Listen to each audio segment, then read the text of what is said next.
Tuhan Yesus, kami datang pagi ini di hadapan-Mu. Mohon Engkau ada di tengah kami, jangan pergi tinggalkan kami. Kami mohon kemuliaan kasih setia-Mu. Mohon Engkau melindungi kami. Mohon Engkau memberkati firman-Mu berfirman bagi kami. Dengar doa kami dalam nama Tuhan Yesus Kristus. Amin. Hari ini Pastor Hokit yang menyampaikan kitab Yesaya pasal 23. Kita terlebih dahulu melihat PPT. Karena kemarin komputer rusak, perlu diperbaiki sementara waktu. Hari ini kita melihat PPT pasal 22. Sebelumnya kemarin menerangkan tentang penglihatan padang gurun di tepi pantai. Jadi kalau melihat PPT lebih jelas, di sini ada beberapa yang ingin kalian tahu apa yang dimaksud dengan penglihatan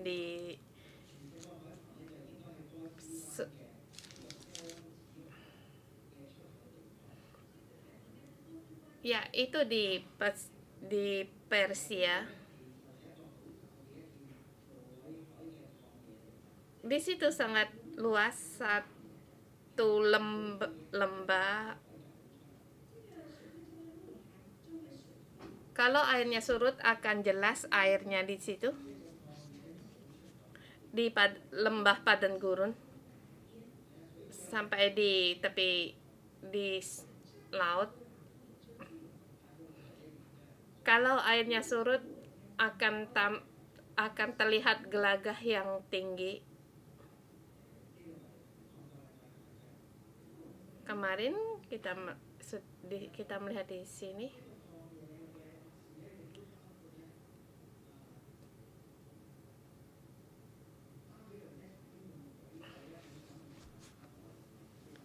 Kemarin kita melihat penglihatan padang gurun di tepi laut. Kemarin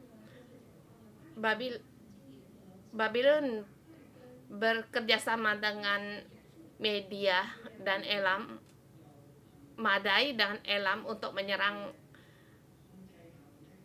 Yerusalem.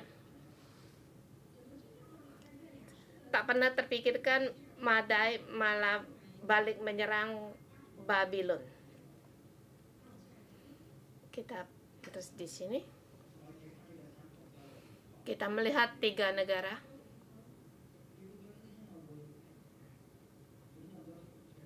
Mungkin berpikir mengapa aku bisa membuat banyak peta. Kalau saya bisa untuk menggambar peta, saya akan jadikan satu. Sesungguhnya banyak memerlukan waktu. Dan di sini sangat jelas yang perlu dijelaskan. Berikutnya. Itu peperangan digelaga di padang gurun tepi laut. Yesaya menyebut padang gurun di tepi laut. Di sekelilingnya penuh dengan gelagah. Di sini Asyur, mereka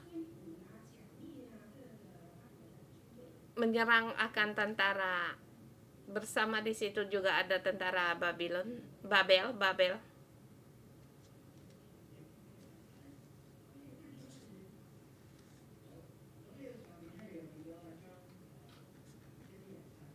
Ada sebagian orang dibunuh dan dilemparkan di laut.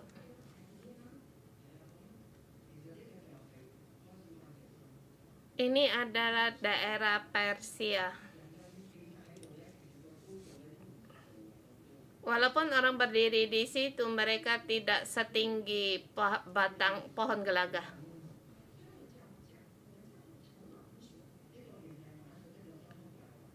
Ini adalah daerah dari Asyur. Ada sebagian orang mereka mati di sebelah rebah di sebelah antara Gelaga, karena mereka di situ hidup. Tentara Asyur mengepung mereka, masuk dalam bermacam-macam bahaya. Di sini orang Babel pergi ke daerah yang penuh dengan gelaga, kemudian ada yang dibunuh. Ini sangat jelas mereka adalah tentara dari Asyur. Ini adalah satu gambar di museum ada banyak orang yang tidak mengerti apa maknanya, apa yang dijelaskan. Banyak sekali tanya sebab di bawah juga ada ditulis ikan.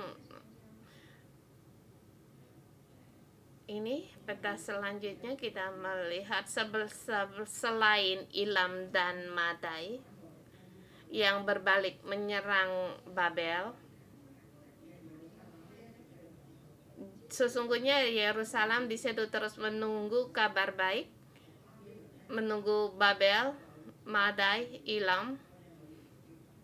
Mereka bekerja sama untuk mengalahkan Asyur. Dalam peristiwa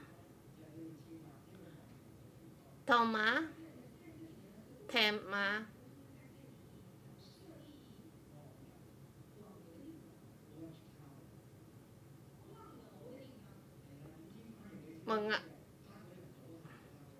di situ mereka mengat satu tempat, tetapi yang kabar mereka dapat Babel telah diruntuhkan. Di gambar di atas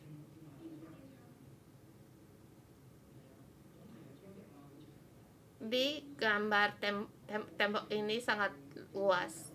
Ada yang dibawa sebagai tawanan. Ini yang ditangkap menjadi tawanan. Ada lagi yang sembunyi. Ini yang ditangkap oleh tentara Babel. Ini adalah peperangan dalam padang gurun di tepi pantai. Kita melihat PPT 2022, yaitu lembah penglihatan. Sudah kita melihat Yesaya terus berbicara pada mereka, mereka tidak mendengar. Untuk tidak mengandalkan Mesir, tapi mereka mengandalkan Mesir. Menyuruh mereka untuk tidak bersandar pada Babel, mereka bersandar pada Babel. Sehingga mereka juga mendapatkan serangan dari Babel. Hari ini kita melihat lembah penglihatan. Yesaya berkata, dikatakan, buanglah mataku terhadap aku, biarlah aku menangis dalam penglihatan, sebab ia sangat menangis. Jangan mendesak aku supaya aku terhibur, karena kebinasaan akan terjadi. Yesaya menangis bagi bangsanya. Dia menolak untuk dihibur. Tetapi lembah penglihatan ini di mana? Kalau kita membaca ayat, kita tahu ini adalah Yerusalem. Ini adalah Yerusalem pada waktu senja. Di sini tembok Daud. Kalau kita pergi Israel akan banyak melihat tempat-tempat yang terutama, yaitu kita melihat langit. Setiap hari langit itu berubah, penuh dengan penglihatan. Kadang bisa melihat ada malaikat terbang di lembah penglihatan, bukan mengatakan suatu lembah, tetapi Yesaya dia berada dalam lembah di sini menerima satu penglihatan. Apa yang dimaksud penglihatan? Penglihatan yang yaitu yang tidak bisa dilihat orang. Kalau membaca ayat kita hari ini kan tahu banyak orang di Yerusalem dalam seperti di akhir zaman, karena kotanya dikepung, mereka di situ bergembira. Tetapi Yesaya di situ melihat adalah satu kesedihan, yaitu satu penglihatan yang tidak pernah terpikirkan. Orang melihat mereka seperti mengandalkan dirinya sendiri, mereka bisa bergembira. Tetapi Yesaya sedih. Satu penglihatan yang tidak sama, yang dalam penglihatan ini disebut yaitu penglihatan. Lembah penglihatan itu di mana? Di sini di peta ada lembah di gunung.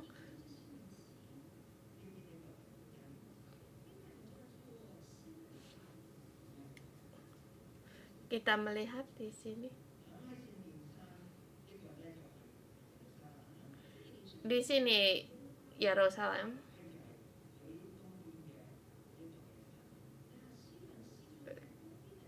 Di sebelah selatan di sini minum.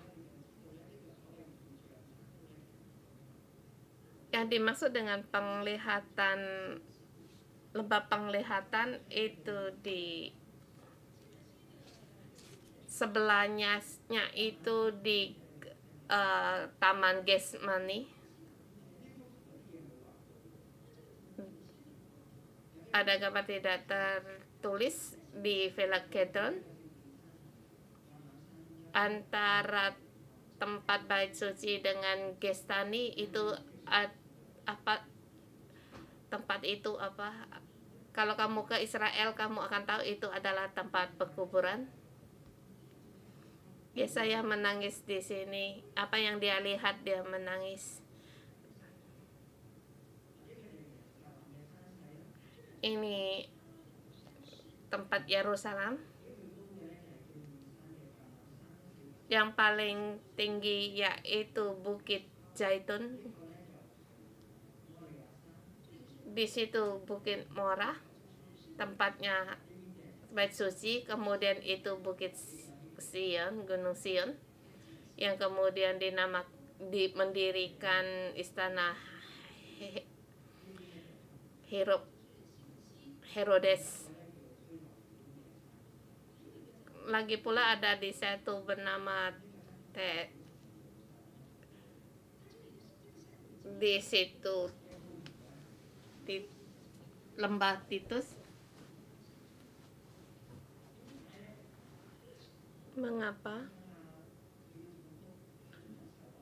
Mengapa Yesaya menangis, tidak mau dihibur?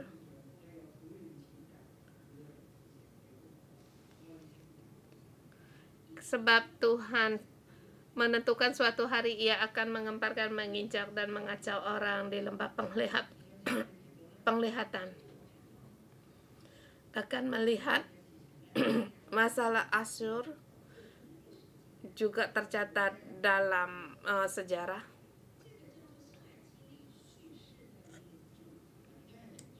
Sini kurang tahu ya Bang. Satu tiang suci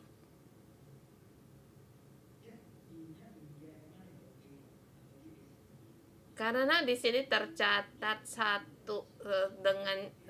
dengan satu peristiwa ditulis dengan teliti, kemudian kalau diputar sebelahnya dan terus di setiap bagian mereka di situ ada tulisan sejarah bagaimana mereka menulis tentang bagaimana mereka mengepung Yerusalem. Di situ mereka menyerang 46 kota dan menawan 200.000 orang sampai Yerusalem diruntuhkan. Yehuda dalam satu kesedihan, tetapi orang-orang yang di atas gunung Yerusalem, mereka di situ gembira, masih ada kegirangan. Jadi Yesaya sangat sedih. Kita melihat di sini. Sekarang ini keadaan Yerusalem sekarang. Mereka suka di atas bukit untuk berpesta pora, termasuk mereka di situ, termasuk pernikahan, acara pernikahan, sebab mereka besok dikatakan di ayat 13 mereka akan mati. Mereka semua di atas Yerusalem.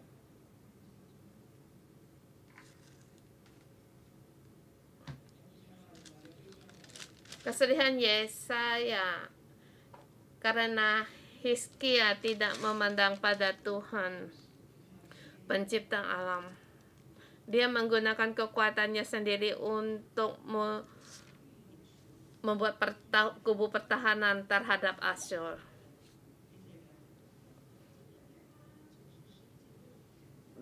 Apa yang dilakukan Hizkia akan bisa dilihat. Dia berharap dengan persekatan ke maritim, salah satunya yaitu Madai. Dia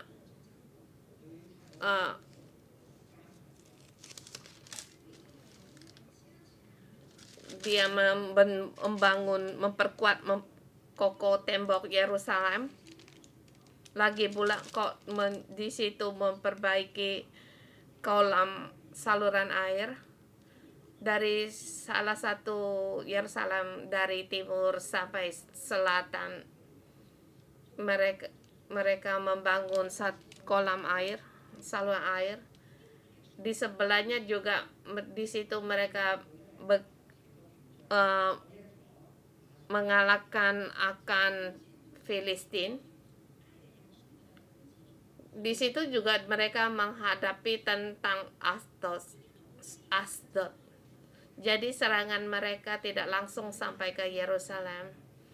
Kita melihat Hizkia bukan raja yang mau mendengar. Dia mengandalkan Babel dan Mesir. Dia hanya tidak berharap pada Tuhan.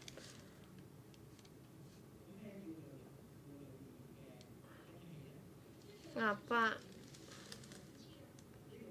Di sini ada tempat persenjataan.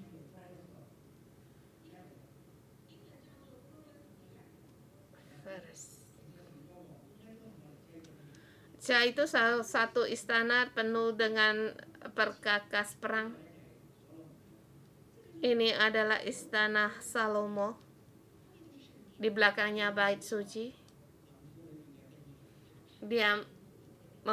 Mereka andalkannya itu perkakas perang. Di sini dikatakan satu orang bernama Sebna yang menggali kuburan. Seluruh Yerusalem dalam kesulitan, tetapi dia sendiri menggali kubur baginya di sendiri.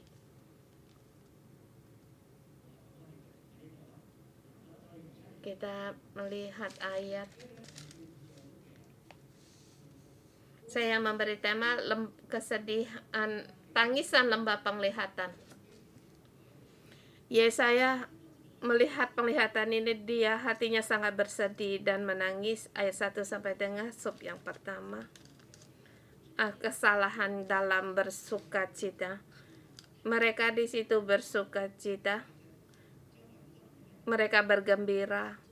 Di seluruhnya banyak orang mati karena perang. Bahkan ada mereka para panglima pun, mereka pun melarikan diri. Tapi mereka juga ditangkap, mereka juga dibawa di tempat yang jauh sebagai tawanan. Ayat 1 sampai dengan 11.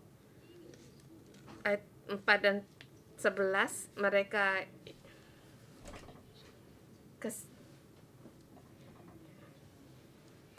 Kedua yaitu harapan yang salah.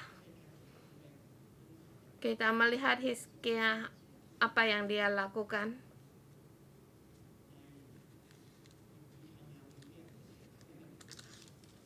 Tetapi Yesaya memberitahukan kepada orang-orang jangan melihat dia, sebab dia akan menangis.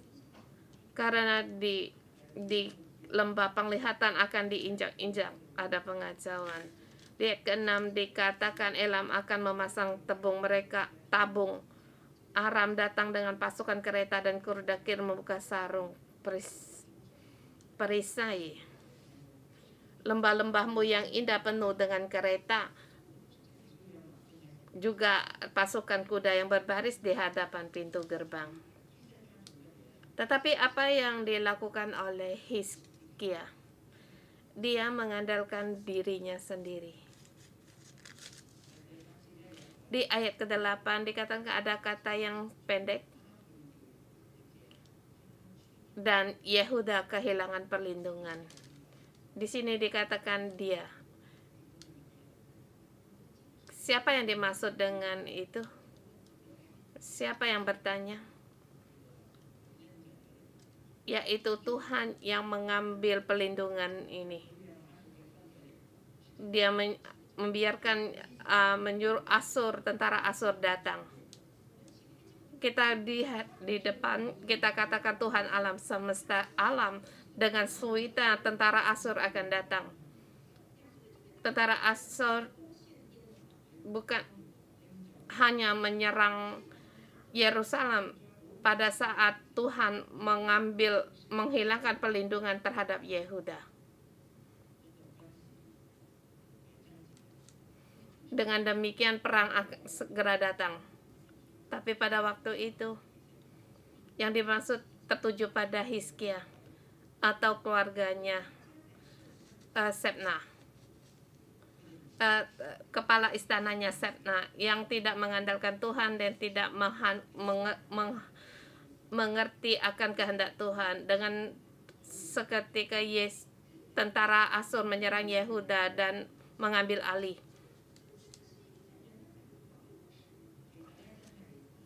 Orang bisa berbuat pertahanan apa? Karena peperangan secara dengan mendesak. Apa yang Tuhan tunggu? Kamu katakan apa yang Tuhan tunggu di sini? Apa yang ditunggu oleh Hizkia? Hizkia menunggu kabar baik akan datang. Serangan Babel menang. Tetapi Hizkia juga menunggu apa? Yaitu tentara Mesir yang membantu mereka. Tapi ini yang bukan yang ditunggu oleh Tuhan, tetapi Tuhan menanti Hizkia untuk kembali kepadanya. Menunggu Hizkia untuk bertobat. Tentara telah datang. Kereta berkuda, pasukan berkuda telah sampai di sekeliling. Hizkia, tahukah kamu akan kehendak Tuhan? Hizkia, tahukah kamu akan keinginan Tuhan?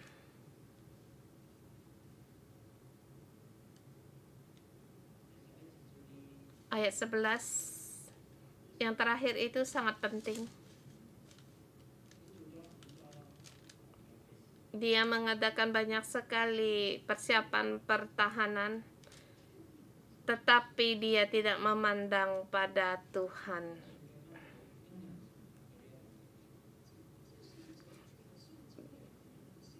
Dia tidak memandang Tuhan yang menyuruh tentara Asur datang. Dia mengandalkan dirinya sendiri, mengandalkan akan kerjasama dengan negara lain, mengandalkan kepintarannya. Dia dibandingkan lebih dari Ahaz, dia lebih kuat. Dan juga pengetahuannya, kepintarannya lebih pintar daripada Ahaz. Tetapi di sini beberapa ayat ini bisa melihat bagaimana sikap Hizkia dan menunjukkan isi hatinya, apa yang ingin dia selesaikan. keinginannya. Yesaya di sini menangis, raja ini dia tidak mengandalkan Tuhan. Di Sop yang ketiga ayat 13-20. Seharusnya mereka bersedih, harusnya mereka menangis, berkabung. Mereka seharusnya mengerti akan keinginan Tuhan, tetapi mereka di situ, mereka berpesta, mereka di atas bukit, mereka berpesta, ada makan dan minum.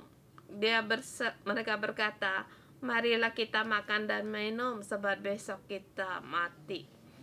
Ini adalah sikap pada menghadapi akhir zaman. Kita nikmati yang sebisa kita nikmati.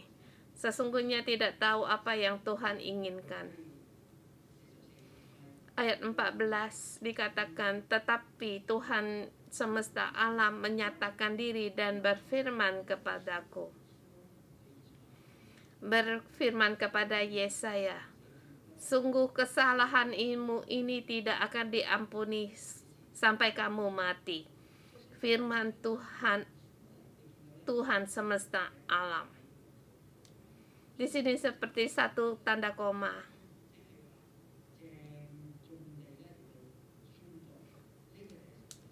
Dengan tepat dinyatakan ini adalah kehendak Tuhan. Kesalahan ini tidak akan diampuni. Saya ingin bertanya, apakah kesalahan ini yang tidak diampuni ini? Apakah makan dan minum? Apakah dengan menggunakan caranya sendiri untuk membuat kubu pertahanan di Yerusalem? Apakah dosa itu?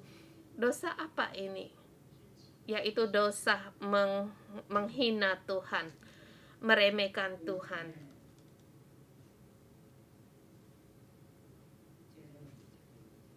Terhadap Tuhan hanya ada telinga tetapi tidak mau mendengar. Seluruhnya tidak mau mendengar. Tidak memahami kehendak Tuhan. Kalau kamu melihat ayat ini, yang terpenting adalah ayat ini. Kesalahan mereka tidak akan diampuni karena mereka menghina Tuhan, meremehkan Tuhan. Kita telah melihat sementara, kita telah menerangkan Mesir, Ethiopia, Moab, bahkan menerangkan tentang penglihatan di padang gurun di tepi pantai, dan juga apa yang Tuhan firmankan yang ingin dikatakan kepada Yesaya, yaitu, Hizkia, kamu harus bertobat, mendengarlah. Kamu harus dengan sungguh-sungguh berharap pada Tuhan.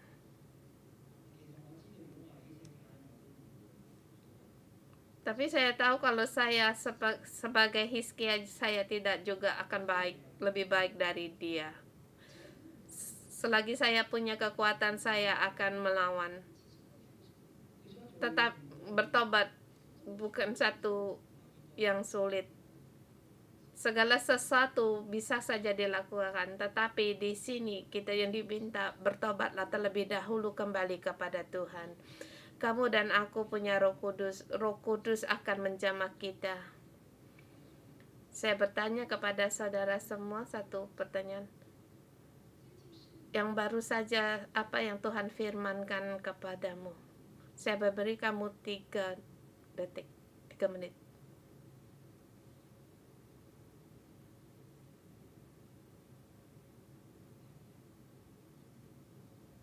Kamu bisa mendengar? Adakah apa yang Roh Kudus menyuruh kita untuk tidak melakukan?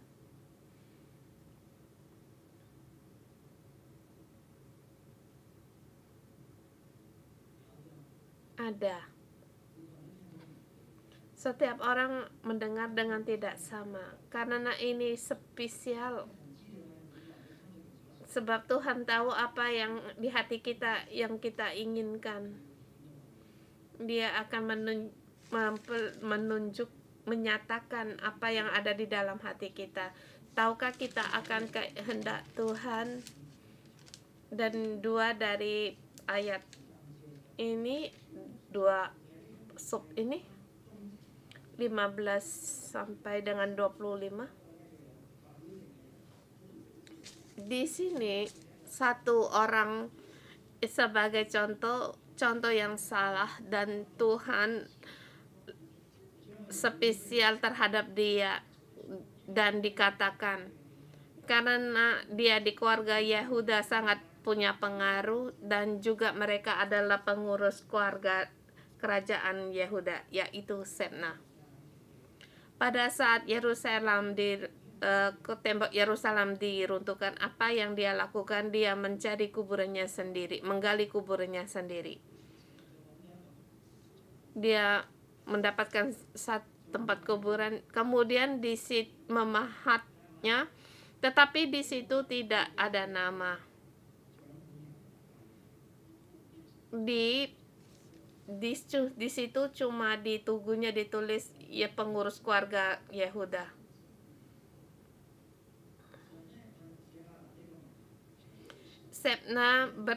Tuhan bertanya kepada Sebna, masalah apa yang kamu kerjakan di sini?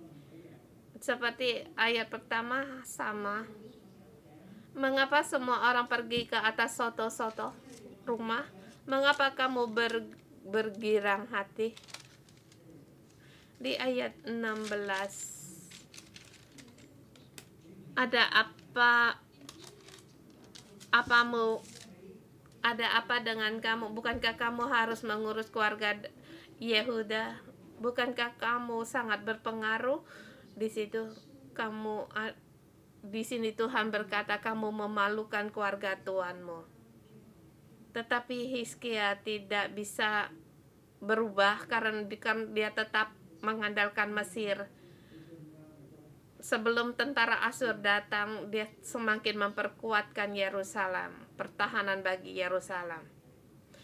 Ini tentu bukan hanya pendapat Hizkia sendiri, pasti ada orang-orang yang di sebelahnya yang punya pengaruh. Maka Tuhan akan mengatakan, aku melontarkan engkau jauh-jauh, menggulingkan kamu. Aku akan melemparkan engkau dari jabatanmu, dan pangkatmu akan aku jatuhkan. Dia orang yang hanya mementingkan diri sendiri, dan juga seperti sikap waktu menghadapi akhir zaman. Harusnya bersedih, mereka bergembira. Harusnya mereka kembali bertobat pada Tuhan, tetapi mereka mempersiapkan kuburannya sendiri. Kita 20 sampai dengan 25. Di sini menerangkan tentang Eliakim, mereka dipanggil. Kamu berkata mungkin ini satu keuntungan, satu nasib yang baik. Kita tahu di masa peperangan banyak sekali anak-anak yang lahir, dan juga dalam perang banyak sekali anak yatim piatu. Siapa yang bisa lahir dan kapan lahir, pada siapa kita tidak bisa menentukan, memilih. Mengapa harus di masa perang? Mengapa dalam krisisnya di Yerusalem? Tetapi di masa krisis Yerusalem di sini Tuhan melihat Eliakim. Tuhan memanggil dia untuk mengganti Sebna. Kamu harus menjadi di sini menjadi pengurus keluarga Yehuda, Daud. Kamu harus menguatkan kokoh rumahnya Daud. Kalau bagi kamu, bagaimana menurutmu? Pada masa-masa yang demikian kamu menyuruh aku untuk membantu Hizkia. Sesungguhnya waktu demikian bukan pilihan kita. Kapan dan waktu apa yang harus kamu Dan apa yang kamu lakukan itu adalah pilihan dari Tuhan. Dia dalam bencana dia juga mengorbankan sebagai pahlawan. Kita mengira kita ditempatkan tempat di situ, kita mengundurkan diri seperti kita ditunjuk. Tapi Eliakim dia ditunjuk oleh Tuhan.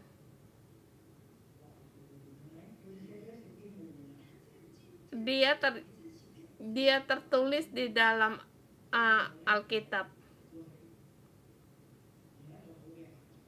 Walaupun akhirnya Eliakim nasibnya yang terakhir tidak baik. Dia seperti dipasukan, seperti digantung, tetapi akhirnya juga akan patah dan jatuh. Semua beban yang ditanggung bagi keluarga Daud akan dipatahkan, akan dihancurkan. Dia orang yang menanggung beban bagi keluarga Yehuda, keluarga Daud. Saya bukan berkata waktu perang Yesus datang ya. Dia dimasuk Yerusalem terhadap Asyur, peperangan mereka. Ada 3 macam yang salah, yaitu sikap yang salah, salah dalam berharap, dan salah dalam mencontohi. Di tengahnya Tuhan memperlihatkan dia rela untuk menanggung atas segalanya. Dan kita berkata, sesungguhnya Hizkia harus orang bagaimana? Seharusnya dia berkain kabung, mengoyakkan jubahnya, tetapi semua ini tidak bisa dihindarkan. Dalam perombakan di sini kita melihat Yesaya tidak punya Tuhan, tapi sungguhnya dia punya kepercayaan. Dia tahu Tuhannya Daud, dan lebih jelas lagi kita menyebut dia seorang yang orang yang dalam punya percaya Tuhan tetapi tidak punya Tuhan.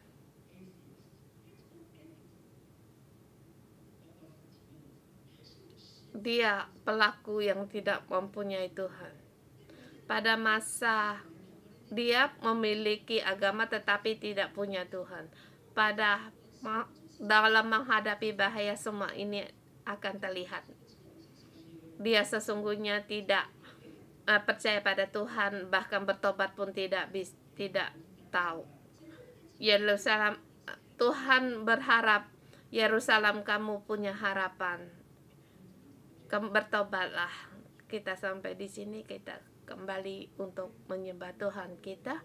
Tuhan, kami berterima kasih walaupun di luar kami dalam menghadapi apapun, tetapi Tuhan, Engkau Allah, Tuhan kami, Raja di atas segala raja. Haleluya.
Tuhan, kami bersyukur dan berterima kasih Engkau adalah Raja. Tuhan, kami berterima kasih Engkau selalu berbicara terhadap kami. Tuhan, kami berterima kasih. Tuhan, kami terima kasih Engkau sering-sering memberikan firman-Mu kepada kami. Seperti hari ini lembah penglihatan di lembah penglihatan. Pada saat Yesaya di sini melihat penglihatan yang nangis, tetapi para orang Israel mereka di situ bersorak riuh, ribut gembira. Orang Israel tidak tahu. Di sini Tuhan mengutus hambanya apa yang harus dia lakukan hari ini. Saat ini saya mengundang saudara semua untuk tenang. Kita gunakan telinga kita, hati kita untuk bertobat. Kita jangan seperti orang Israel yang bodoh. Kita mendengar, kita mohon Tuhan untuk Tuhan. Roh Kudus, kami datang kepadamu, mohon Engkau membuka hati dan telinga kami. Roh Kudus, Engkau Allah yang berfirman. Engkau mau memberikan penglihatan bagi kami setiap orang. Roh Kudus, bukan hanya menyuruh kami untuk mendengar, bahkan Engkau bisa memberikan kami penglihatan. Tuhan,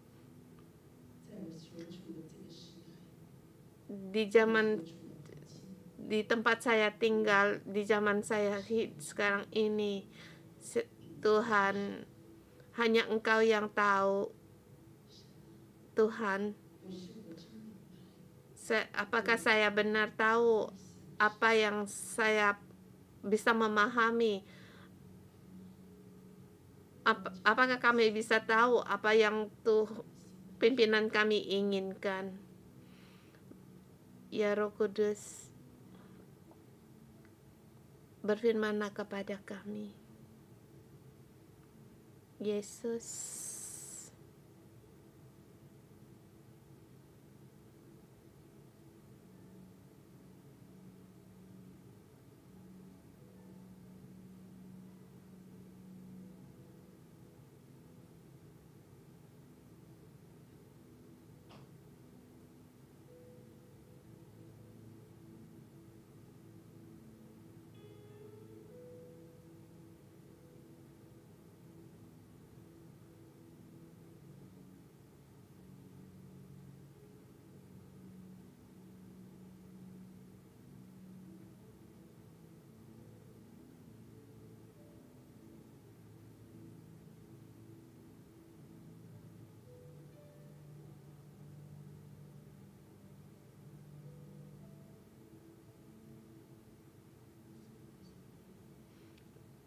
Yesus, kami mengaku kami sesungguhnya tidak mengerti akan kehendak-Mu. Bahkan kami tidak memahami pimpinan yang Engkau letakkan di atas kami. Bahkan kami tidak bisa menerima mereka adalah pelindungan bagi kami. Setiap kegiatan, setiap petunjuk,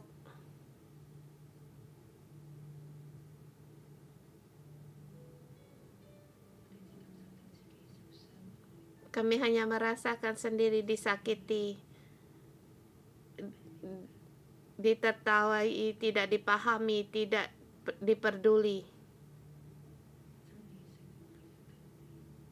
Roh kebenaran, Roh Kudus, kami menerima Engkau.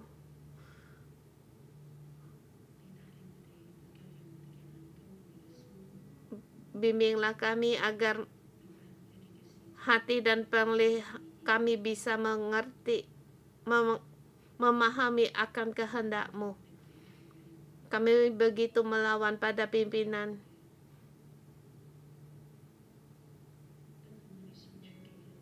Ini tidak tergantung berapa lama percaya Tuhan, berapa banyak ajaran yang kami dengar. Sesungguhnya kami tidak bisa mendengar, bahkan kami tidak mengerti akan kehendak-Mu ya Tuhan.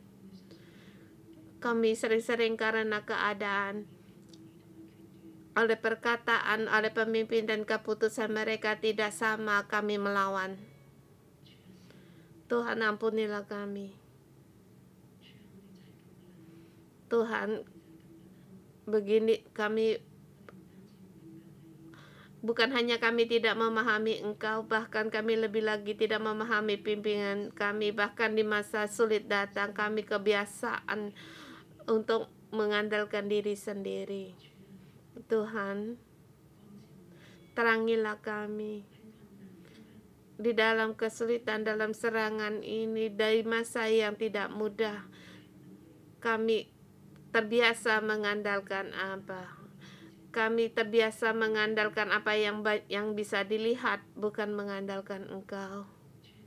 Tuhan, Engkau memberikan waktu pada kami hari ini, di pagi ini Tuhan, untuk membersihkan, memperlihatkan kehidupan kami, memperlihatkan akan kesalahan kami. Kami meremehkan Tuhan, menghina Tuhan, bahkan karena kami kebiasaan kami mengandalkan diri kami, tidak mengandalkan Roh Kudus. Tuhan, bimbinglah kami hari ini sampai pada ampunilah kami. Engkau memberi kesempatan kami untuk menyelidiki hati kami dan sikap kami, menyelidiki seumur hidup kami apa yang kami andalkan. Yesus, kami percaya Engkau begitu lama di dalam hati kami, apa yang kami andalkan, hati kami apa yang menjadi andalan dalam kami. Tuhan, hati kami kalau bukan mengandalkan Engkau, seluruhnya akan diruntuhkan. Yesus, tolonglah kami. Kami mau bertobat. Tuhan, kami mau bertobat.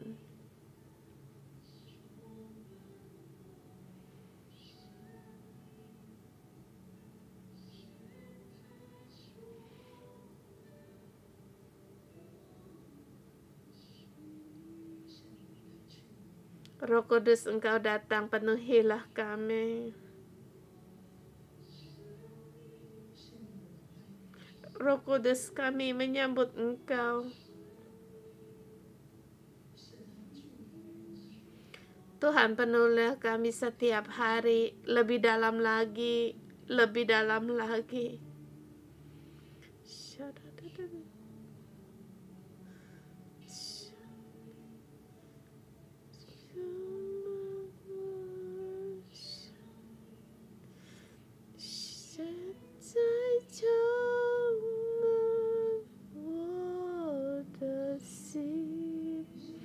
Penuhilah kami ya Roh Kudus, kami rindu akan Engkau.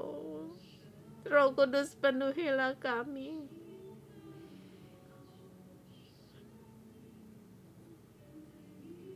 Kami tidak lagi mengandalkan diri kami sendiri. Tuhan, penuhilah roh kami. Aku tidak mengandalkan diri kami sendiri, tetapi kami, Tuhan, aku memandang Engkau Allah penciptaku. Aku tidak mengandalkan diriku sendiri, tetapi memandang Tuhan yang bertahta. Roh Kudus, tolonglah kami, beri kami kekuatan. Aku tidak seluruh hati bersandar kepada Engkau.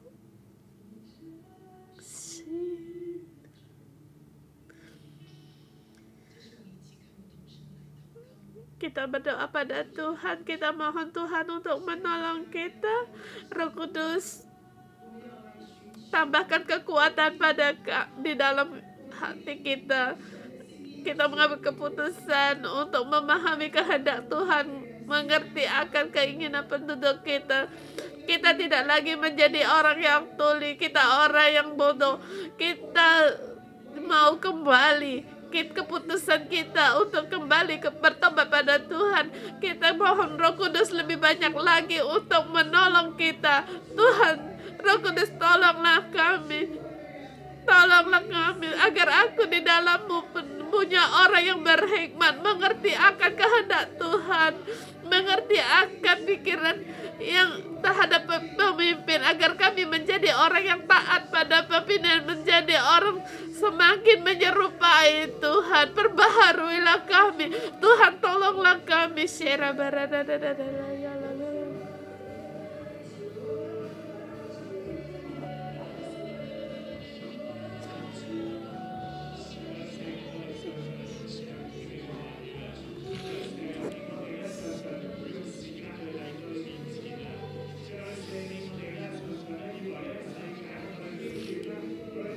Tuhan, ampunilah kami sering-sering mengandalkan akan di dunia ini, Tuhan.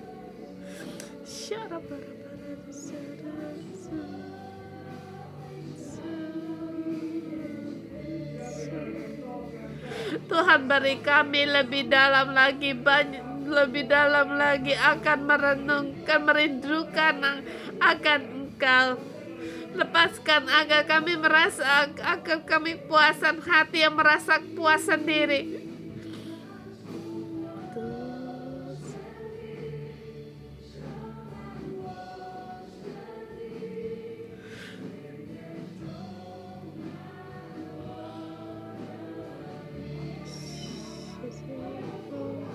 Mari kita bersama berseru pada Roh Kudus untuk memenuhi kita. Lebih banyak lagi Roh Kudus untuk memenuhi kita.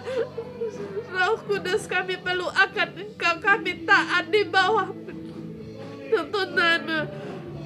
Lebih dalam lagi Roh Kudus. Hati yang suci, berbahagialah hati yang suci. Lebih banyak lagi rindukan, haus akan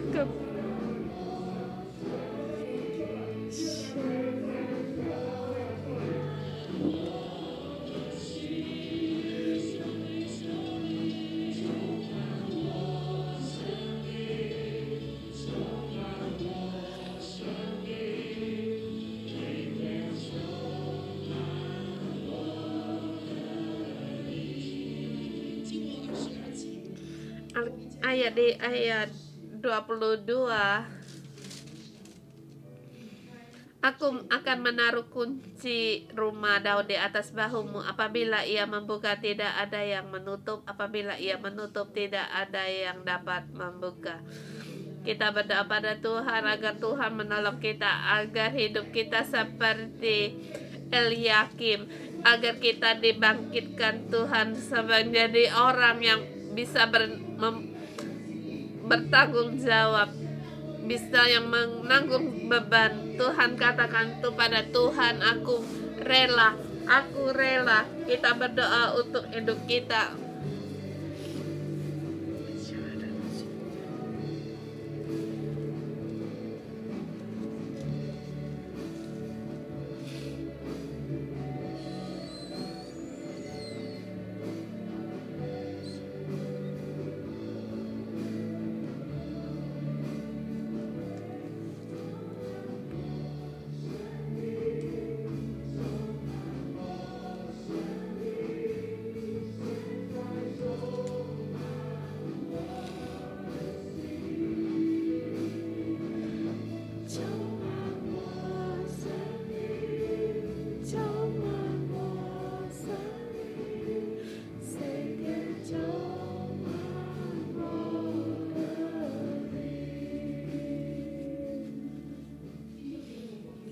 Saudara-saudari, aku dalam nama Tuhan Yesus memberkatimu. Di dalam masa yang sulit, kehidupanmu semakin dibangkitkan, diangkat oleh Tuhan, diurapi Tuhan, dan dipakai oleh Tuhan. Di masa hidupmu, bahkan dari generasi demi generasi, kehidupanmu membawa pengaruh. Aku dalam nama Tuhan Yesus memberkatimu. Kamu membawa pengaruh. Walaupun bagaimana keadaanmu, kamu mendekat pada Tuhan, pada pemimpin. Kami paham akan kehendak Tuhan dan keinginan Tuhan. Kamu mengerti apa yang dipikirkan oleh pimpinanmu, dan kamu menjadi penolong bagi pemimpinmu. Aku dalam nama Tuhan Yesus memberkatimu dalam keadaan apapun, apapun kamu bisa untuk mengandalkan Tuhan. Melepas segala kebiasaanmu, dan kamu punya hikmat apa yang harus kamu lakukan, yang kamu percaya. Dalam nama Tuhan Yesus aku memberkatimu di suatu waktu seketika di masa yang sulit kamu akan ditinggikan, dan Tuhan menyiapkan kamu sebagai alat pilihan Tuhan. Walau diletakkan dimanapun, kamu penuh dengan kelimpahan, penuh dengan hikmat rohani, penglihatan, dan pengaruh hidupmu akan tersebar, dan pintu akan terbuka. Pintu penginjilan yang kamu buka tidak ada satupun yang menutup.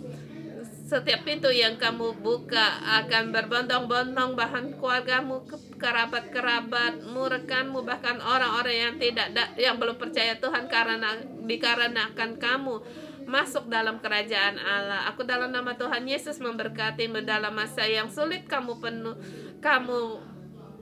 akan menjadi menjadi terang dalam kerajaan Tuhan. Dalam nama Tuhan Yesus aku memberkatimu.